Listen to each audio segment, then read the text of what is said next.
ভাই এগুলো কোথার তরমুজ? ভোলার চরপেশনের তরমুজ। তরমুজ আসা শুরু হয়েছে কতদিন? 10-15 দিন। দাম কেমন যাইতেছে এখন?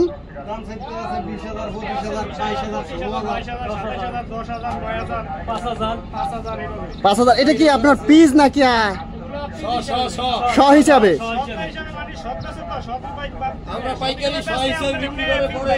আচ্ছা আচ্ছা, আপনার শ হিসেবে এই আজকে এই যে নামাইতেছেন এগুলো কত যাইতেছে?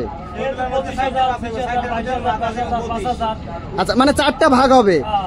একদম উপরেরটা যাবে কত? তো এটা কয়টা ভাগ হবে?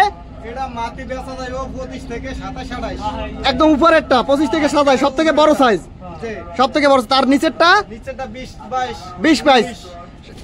100 হচ্ছে 25 থেকে 27,000 একদম উপরেরটা। আর তারপরেরটা 20-22। আর তারপরেরটা 16-17। একদম সর্বনিম্ন যেটা সেটা কত? 5 থেকে 6-7,100। এই যে ভরতেছে, আমি যদি দেখাই এইখানে কয় সাইজ আছে? 4 সাইজ আছে। আমাকে যদি একটু দেখান ভাই যে আপনার কোনটা সব থেকে বড় আছে? এই যে বড় আছে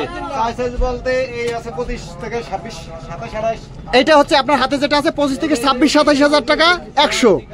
আর যদি একটু ছোট দেখি, 8 থেকে 9। আচ্ছা, 18-20,000। 100, 18-20,000। এই একটা ট্রলারে কয় হাজার তরমুজ আছে? 15,000।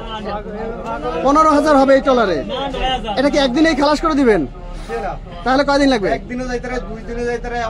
মানে যেমন বিক্রি হবে তেমন উঠতে থাকবে, বিক্রি হবে আর উঠতে থাকবে। আপনারা দেখা গেছে এই যে উঠান, এটা কেমন কিভাবে উঠান? তিন টাকা পার পিসে। 3 টাকা বড় হোক ছোট হোক, এটাকে না পার পিস 3 টাকা, এভারেজ 3 টাকা। এগুলো কি ভাই পরিপক্ক তরমুজ? পাকছে তরমুজ, ভিতরে লাল হবে? সবগুলোই লাল হবে এখন, মানে সব তরমুজই লাল। 2-4-5টা যাইতে পারে।